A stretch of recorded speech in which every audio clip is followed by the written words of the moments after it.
Praise the Lord. मी अमृता सुरवसे. सुंदर अशा दिवसासाठी मी खरंच देवाचे खूप आभार मानते. Thank you Jesus, thank you for this day. And now we are going to meditate psalm chapter 6 verse 8. स्तोत्रसंहितेचा 6वा अध्याय 8वं वचन आज आपण पाहणार आहोत. परमेश्वराने माझे रडणे ऐकले आहे. हालेलुया. खरंच खूप सुंदर, अतिसुंदर असं देवाचं हे वचन आहे. देवाचं वचन सांगते की खरंच देवाने आपले अश्रू पाहिले आहे, देवाने आपलं रडणं ऐकलं आहे. खरंच ज्या वेळेस आपण टोटली देवावर डिपेंड असतो, परिस्थिती कशीही असू दे, कितीही वर्स्ट सिच्युएशन असू दे, पण आपण देवावर विश्वास ठेवून खंबीर उभे असतो. देव मला कधीही सोडणार नाही, देव मला कधीही टाकणार नाही. देव मला आज नाही तर उद्या मला माझ्या प्रार्थनेचे उत्तर देणारच. देवाचं वचन मला कधीही फसवणार नाही. असा जेव्हा एक स्ट्रॉंग फेथ, एक दृढ विश्वास आपल्या मनात असतो, जेव्हा आपण खूप पेशन्सली, खूप विश्वास आणि खूप धीर धरून देवाची वाट पाहत असतो, तेव्हा देव आपल्याला आपल्या धीराचं, आपल्या पेशन्सचं, आपल्या विश्वासाचं उत्तर देतो नाही तर देव आपल्याला प्रार्थनेचं उत्तर देतोच. देवाचं वचन सांगते की देव आपलं उठणं बसणं जाणतो.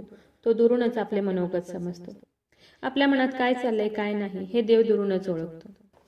आपण निर्गमच्या पुस्तकात पाहतो की देव मोशेस म्हणाला, माझे इस्रायल लोक मिसर देशात आहे. मिसर देशात असलेल्या माझ्या लोकांची विपत्ती मी खरोखर पाहिली आहे. ज्याच्यामुळे त्यांनी केलेला आक्रोश मी ऐकला आहे. त्यांचे क्लेश मी जाणून आहे. त्यांना मिस्री लोकांच्या हातातून सोडवावे आणि त्या देशातून, चांगल्या मोठ्या देशात, दुधामधाचे प्रवाह जेथे वाहत आहेत अशा देशात त्यांना घेऊन जावे म्हणून मी उतरलो आहे. जेव्हा अब्राम एकटा होता, त्याला काही संतती नव्हती, तेव्हा देवाने अब्रामास प्रॉमिस केलं होतं, त्याच्याशी एक करार केला होता की मिस्राच्या नदीपासून ते महानदी फरात येथेपर्यंतचा प्रदेश मी तुझ्या संततीस देईन. आणि देवाने त्या कराराप्रमाणे, अब्रामास केलेल्या त्या कराराप्रमाणे सर्व इस्रायल लोकांस दुधामधाच्या प्रदेशात आणले. देव जो करार आपल्याला वचनाद्वारे करतो तो देव पूर्ण करतोच. देवाने इस्रायल लोकांचा आक्रोश ऐकला, त्यांचे अश्रू पाहिले आणि देवाने अब्रामाला दिलेल्या वचनाप्रमाणे, त्याने केलेल्या कराराप्रमाणे त्याच्या संततीस दुधामधाच्या प्रदेशात आणले. त्यांचे अश्रू देवाने पुसून टाकले. मग देवाने आपल्याबरोबर सुद्धा एक करार केला आहे. देवाने वचनाद्वारे आपल्याला सुद्धा एक प्रॉमिस दिला आहे. योहान शुभ वर्तमानाचा 16वा अध्याय 20व्या वचनात आपण पाहतो की देवाचं वचन सांगतं, मी तुमचे दुःख आनंदात बदलेल. जर देवाने आपल्याला प्रॉमिस केला आहे की मी तुमचे दुःख आनंदात बदलेन, तर आपलं काम आहे की आपल्याला त्या वचनाला सतत सतत सतत आपल्या मुखाने कन्फेस करायला पाहिजे. सतत आपण आपल्या मुखाने म्हटलं पाहिजे की देवाने माझे दुःख आनंदात बदलले आहे, देवाने माझे दुःख आनंदात बदलले आहे, देवाने माझे दुःख आनंदात बदलले आहे. असं सतत तुम्ही तुमच्या मुखाने कन्फेस करा. दिवस रात्र तुम्ही देवाचं हे वचन तुमच्या मुखाने कन्फेस करा आणि विश्वास ठेवा की देव नक्कीच आज तुमचे दुःख आनंदात बदलेल. स्तोत्रसंहितेचा 30वा अध्याय 11व्या वचनात आपण पाहतो की देवाचं वचन सांगतं, मी तुझा विलाप दूर करून तुला नाचावयास लावले आहे. असं सुंदर असं प्रॉमिस देवाने आज तुम्हाला दिलं आहे. तर तुम्ही आज तुमच्या मुखाने सतत कन्फेस करा की देवाने माझा विलाप दूर करून मला नाचावयास लावले आहे, देवाने माझा विलाप दूर करून मला नाचावयास लावले आहे, देवाने माझा विलाप दूर करून मला नाचावयास लावले आहे. असं सतत तुम्ही दिवस आणि रात्र देवाचं हे वचन तुमच्या मुखाने सतत कन्फेस करा, कबूल करा आणि विश्वास ठेवा की देव नक्कीच तुमचं दुःख दूर करेल आणि तुम्हाला नाचावयास लावेल. खूप विश्वासाने तुम्ही आज देवाच्या ह्या वचनाला क्लेम करा. देवाने हा करार आपल्या बरोबर केला आहे आणि देवाचं वचन सांगते की मी माझा करार कधीही मोडणार नाही. माझं वचन तुला कधीही फसवावयाचे नाही. देवाचं वचन आपल्याला कधीही फसवणार नाही.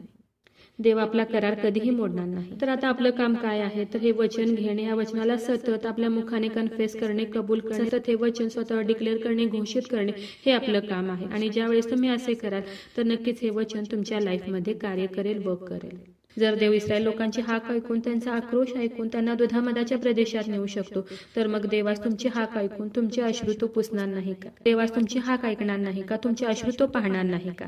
नक्कीच पाहिल. तो तुम्हाला तुमच्या प्रार्थनेचं उत्तर नक्कीच देईल आणि तो तुम्हाला त्याच्या वचनाप्रमाणे नाचावयास लावेल. तो तुमचा विलाप दूर करेल, तो तुमचे अश्रू आनंदात बदलेल.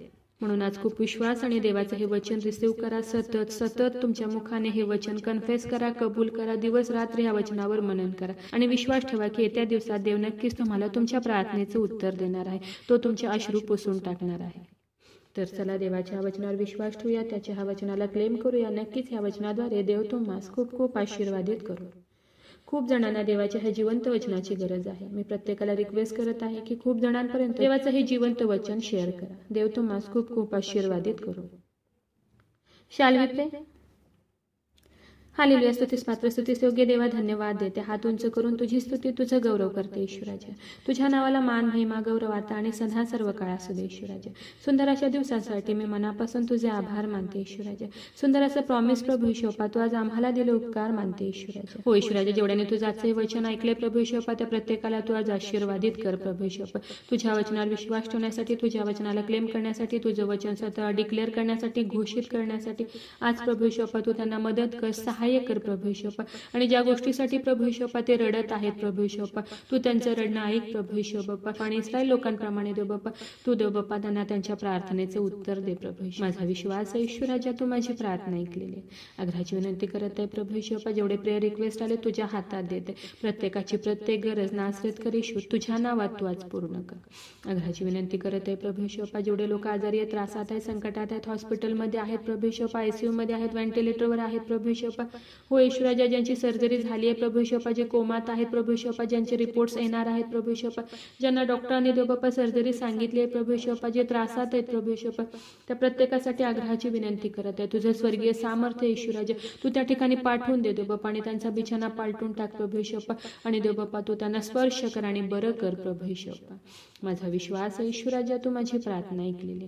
आग्रहाची विनंती करत आहे प्रभू ईशोपा, या प्रार्थनेमध्ये देव बाप्पा जेवढे तुला हाक मारत आहेत, ओरडत आहेत देव बाप्पा, तू या चरणाजवळ आले प्रभू ईशोपा, तुझ्या वचनावर विश्वास ठेवला देव बाप्पा, तुझं वचन रिसीव्ह केलंय प्रभू ईशोपा, त्या प्रत्येकासाठी आग्रहाची विनंती करत आहे प्रभू ईशोपा. त्यांच्या शरीरामध्ये असलेल्या सर्व रोगांना मी नासरेत कर येशू ख्रिस्ताच्या नावात आज्ञा करत आहे, कमांड करत आहे.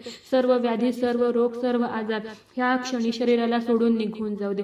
मी नासरेत कर येशू ख्रिस्ताच्या नावात कमांड करत आहे, येशू ख्रिस्ताच्या नावात आज्ञा करत आहे. सर्व रोग, सर्व व्याधी शरीराला सोडून निघून जाऊ दे. हो देव बाप्पा, तू स्पर्श कर आणि बरं कर प्रभू ईशोपा. माझा विश्वास आहे ईश्वराजा, तू माझी प्रार्थना ऐकलेली आहे. आय प्रे in the mighty name of Jesus. Amen.